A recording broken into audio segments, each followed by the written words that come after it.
की बात है कि आज भोपाल में all India central bank officers federation के जो अध्यक्ष हैं श्रीमान विवेक पांडे साहब यहाँ पर उपस्थित हैं। मैं उनका स्वागत करूँगा, अभिनंदन करूँगा। सर, आपका स्वागत करते हुए मैं जानना चाहूँगा कि आज के कार्यक्रम में बहुत सारी जानकारियाँ जो आप साझा कर पाए, एक संगठन के तौर पे आप हमारे साथियों को क्या कहना चाहते हैं? देखिए, ये संगठन में ही जो शक्ति होती है, हमारा संगठन जो आईबॉक्स से जुड़ा हुआ है, जो एक वेज रिवीजन का एक बहुत महत्वपूर्ण पार्ट है। अधिकारियों के जो वेज रिवीजन होता है उसमें AIBOC जो है बहुत मेजर रोल प्ले करता है। अभी गत 8 मार्च को ही हम लोगों ने नवा वेतन समझौता हम लोगों का हुआ है, जिसमें अच्छी खासी बढ़ोतरी मिली है अधिकारियों को। और लेकिन जहां पर एक और उसमें जोड़ा गया है, जो 5 डे बैंकिंग है, उसको जल्द से जल्द उसको सुलझा लिया जाएगा, और चूँकि ये गवर्नमेंट के पास लंबित है। इसके अलावा संगठन या जो आज का जो फंक्शन है वो वैसे रिटायरीज ऑफिसर फंक्शन का, जिसमें मुझे यहाँ आमंत्रित किया गया था। ये रिटायरी ऑफिसर फंक्शन का रिटायरी ऑफिसर फेडरेशन जो चाहते हैं, उनकी एक सबसे बड़ी डिमांड है कि पेंशन का अपडेशन किया जाना चाहिए। ये काफ़ी दिनों से लंबित है, और इसके लिए हालांकि वर्तमान समझौते में एक्सग्रेशिया का प्रावधान किया गया है, लेकिन उससे वो बहुत नाकाफ़ी है। इसलिए अभी भी हम लोग इस बात पे लगे हुए हैं कि पेंशन का अपडेशन जो है वही एक निश्चित रास्ता है जो हम लोगों को उसका अपनाना है। आचार्य जी को भी। हाँ सर, बहुत बहुत धन्यवाद। पांडे साहब, मैं ये कह रहा था कि अभी जो समझौता हुआ, द्विपक्षीय समझौता MOU हुआ, इसमें बहुत सारे ऐतिहासिक समझौता हुआ कि बिना कोई स्ट्राइक के साथ ये जल्दी समझौता हुआ। इसमें संगठन की ओर से किस तरह से सामंजस्य रहा कि इतनी शीघ्रता से सारी चीज़ें जो मसले हैं उन पर समाधान हो पाया, एक राय बन पाई और ये समझौता साइन हुआ? उसके बारे में हमारे साथियों को हौसला अफजाई कर दीजिए ज़रा, बता के। जी, ऐसा है कि गत वर्ष जब पिछले समझौते में प्रबंधन ने 2% से शुरुआत करी थी, जिसके लिए सारे संगठन जो भी EOFBU के थे वो बुरी तरह से नाराज़ हो गए थे, और उनका ये जो वेतन पुनर्निर्धारण का जो संख्या उन्होंने बताई थी, जो अमाउंट बताया था, वो काफ़ी नाकाफ़ी था। इसके लिए इस बार जो है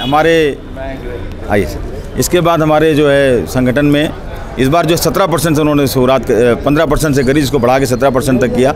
इसके लिए न केवल प्रबंधन बल्कि हमारे जो नेतागण थे, जो हमारे जिन्होंने इस समझौते में पूरे रूप से कार्य किया, उसके लिए वो वाकई उनका प्रबंधन का भी मान था और उनका आपस में सामंजस्य था इस तरीके। और हम लोगों ने लगातार बैठकें करते हुए इसको 3 महीने के अंदर पूरा किया है।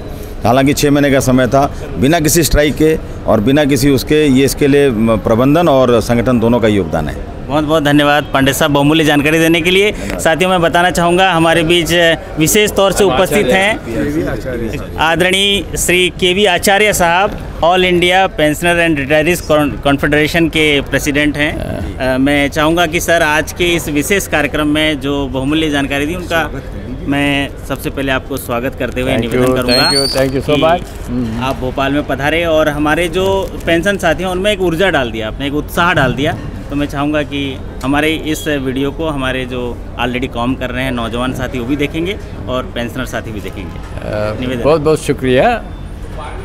एक्चुअली ये हमारे लिए एक अपॉर्चुनिटी है to come down to Bhopal to participate in the central bank of India retired officers federation का this triennial conference. And this has come immediately after the wage settlement which was signed by the EOFBU and IBA just about on 8th of this month. The main issues of the pensioners is that their pension has not been revised right from 1992.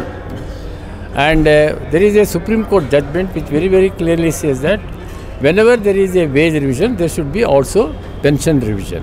They have signed now, the latest one is the 9th joint note and 12th bipartite settlement.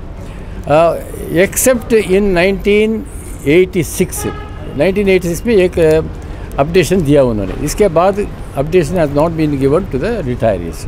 Whereas in central government pensioners and RBI pensioners and this NABARD pensioners, they are getting the pension updation. So it is a normal thing to happen. We do not know why the government or the IBA is becoming reluctant to give pension updation, especially to the bank retirees. These are the retirees who had worked for the all round development of the country. अभी जो nationalisation होने के बाद the way in which the banks spread their branches all over the country from 8,000 branches in 1969, today more than 1,65,000 bank branches are there. People are working in remote places, hardship centers, undergoing all kind of pressures, and the country has benefited. And in the evening of our life, why we should be made to suffer? When the other pensioners are given updation or revision, what is called as the revision of pension, why it is being denied to us? Of course, now in the latest settlement, they have given what is called ex gratia, which cannot be a substitute for the pension updation. So, हमारा ये जो struggle है, that will continue. The struggle will continue. We want a proper updation as available in the pension regulation. हमारा regulation है Bank Pensions Employees Regulation 35(1), which very clearly provides for updation of pension. We are asking on that issue. And our pension fund also is very, very strong. More than 4 lakh crores pension fund, including State Bank of India, is there. Whereas the outgo by way of pension updation is hardly 3,000 crores. So it is not a burden at all for the banking industry. And we hope that the IBA and the United Forum of Bank Unions, who are the negotiating parties, they are the negotiating parties, we are not the negotiating parties. So हमारा request है उनके that please try to understand the problems of the retirees, because you are also going to retire. Whoever is negotiating now on our in the UOB, they are also going to retire one day. And after retirement, they should not feel that they had an opportunity to set right certain things and they lost that opportunities. They should not feel like that. So we hope that they will understand that. And I am very happy the way in which the entire conference was organized today. हमारा serving organisation से हम central bank of India central bank of India officers federation से हम उनका पदाधिकारी भी इधर आए हैं। इट इज़ ए महासंगम आज कल है। मैनेजमेंट का रिप्रेजेंटेटिव भी था, रिटायरीज का रिप्रेजेंटेटिव भी, एंड सर्विंग ऑफिसर्स का representatives. So all of us together we are all a family as bankers family. So I am very certain that there is a bright future for the bank employees, bank officers, and the banking industry, and for the country. The way in which the banks are doing their social service and the common objective, and for the common people, the way in which we are serving. Thank you very much. बहुत बहुत धन्यवाद आदरणीय श्रीमान आचार्य साहब। साथियों, banking समाज के एक बहुमूल्य धारा में देश को विकासशील से विकसित के देश के तरह ले जाने के लिए अपना बहुमूल्य योगदान कर रहा है, और उसी योगदान में एक एक जो वहाँ पर आर्थिक सिपाही के तौर पे काम कर रहे हैं, जो स्टाफ सदस्य हैं, अधिकारी कर्मचारी हैं, उनके हितों की रक्षा करने के लिए ऐसी संगोष्ठी में हमारे आचार्य साहब यहाँ पधारे, और रिटायर्डीज़ जो फेडरेशन है उनके साथियों के साथ जो संघर्ष की कहानी है और जो आगे की जो कार्य योजना है उसके बारे में विस्तार से चर्चा की है, उसके लिए हम धन्यवाद करना चाहेंगे। और मैं इन पंक्तियों से आपका आभार व्यक्त करना चाहूँगा कि दीपक भले ही छोटा हो, लेकिन अंधेरे में उसका प्रकाश मायने रखता है, और सफलता और संघर्ष की कहानी में अपने जो भी अनूठा प्रयास करते हैं वो प्रयास मायने रखता है, और आगे भी सफलता मिलेगी ये एहसास मायने रखता है, ये एहसास मायने रखता है। इसके लिए बहुत बहुत धन्यवाद सर, बहुत बहुत धन्यवाद। Thank you so much.